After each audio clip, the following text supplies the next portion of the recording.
Assalamu alaikum. I hope you're all having a good day. This is Wadud. Welcome back after long days.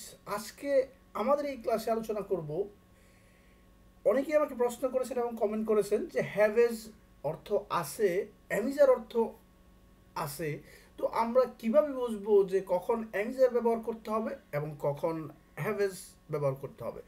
So most of the Times I get the questions. So আমি আপনাদেরকে এখানে totally A to Z clear করে দেবো যে আপনারা কখন হ্যাভেজ অর্থ আছে ইউজ করবেন আর কখন অ্যামিজার অর্থ আছে। দেখেন বাংলাতে আছে আছে দুটো একই, বাট কখন আপনি বুঝবেন অ্যামিজার কখন হবে। So let's get started.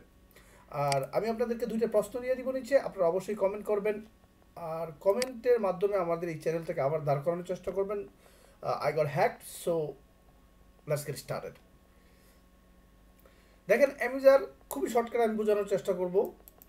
Am is are অর্থ আছে, হ্যাভেজ অর্থ আছে। দেখেন আমি আছি, এটা হচ্ছে আমি, যেমন আমি অফিসে আছি, আই এম, আমি আছি। আর আমার আছে, যেমন আমার টাকা আছে, আই হ্যাভ মানি। সো এইটা আমি কেন নিলাম এবং এটা কেন দেখাইলাম? দেখেন এইখানে যখন আপনি দেখবেন এই যে আছে, এইটা মাথায় রাখবেন যে আমার আছে, তোমার আছে, তাদের আছে, আমাদের আছে, বাংলাদেশের আছে। যদি এরকম থাকে তাহলে এর অর্থ হচ্ছে হ্যাভ হ্যাজ। আর যদি এরকম থাকে যে আমি আছি, আই এম, তাহলে দেখেন আমি ব্যস্ত আছি, আই এম বিজি। আমার আছে, আই হ্যাভ। এখন আমার টাকা আছে, আই হ্যাভ মানি। আমার ব্যস্ততা আছে, I have, I am busy. আমার অনেক বিজনেস আছে, আই হ্যাভ বিজনেস। আমার টাকা আছে, আই হ্যাভ মানি।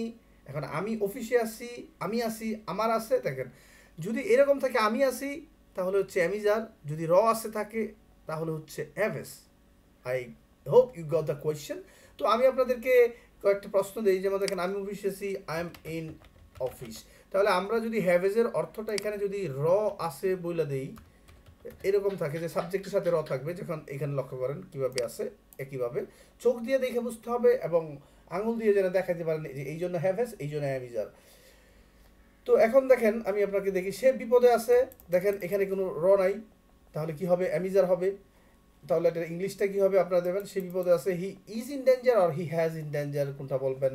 আমার ভাই লন্ডনে আছে, দেখেন এখানে সাবজেক্ট শুধু আমার না, এই আছে দেখে আবার অনেকে হ্যাভেজ বসানোর চেষ্টা করবেন, কিন্তু এটা সাবজেক্ট হচ্ছে আমার ভাই। তো এর ভাইয়ের সাথে নাই, তাহলে my brother is in London. আবার আপনি এটাও বলতে পারবেন অনেকে, my brother lives in London. তো আছে মানে আমি যার, এটার ক্ষেত্রে আমি দেখাইলাম। আপনি লিভসও বলতে পারবেন বাস করে বললে। এখন দেখেন আমার অনেক কাজ আছে, তাহলে এখানে সাবজেক্টে আমার আছে, তাহলে আপনাকে বুঝতে হবে হ্যাভ। তাহলে আমি বলবো I have so many work to do, I have so many works. এরপরে দেখেন তাহলে পরবর্তী প্রশ্নগুলো আপনারা অবশ্যই দিবেন।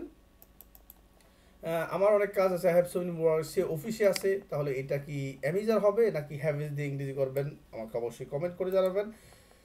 এরপর লক্ষ্য করেন এখানে আছে আমার আরেক ভাই আছে, আমার আরেক ভাই আছে, তার মানে এখানে আছে, তাহলে হ্যাভ হ্যাজ নাকি অ্যামিজার আপনারা বুঝতে পারবেন। সে অনেক সুখে আছে, এখানে কোনো নাই, তাহলে অ্যামিজার দিয়ে ইংলিশ করবেন।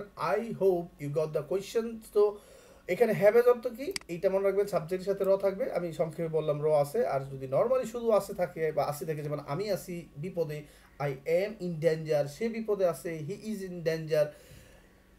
তার কাছে টাকা আছে, হি হ্যাজ মানি। তার কাছে বন্দুক আছে, হি হ্যাজ এ গান। তার অনেক রিলেটিভ আছে, তার আছে। সুতরাং এটা শুনে যেন বুঝতে পারেন।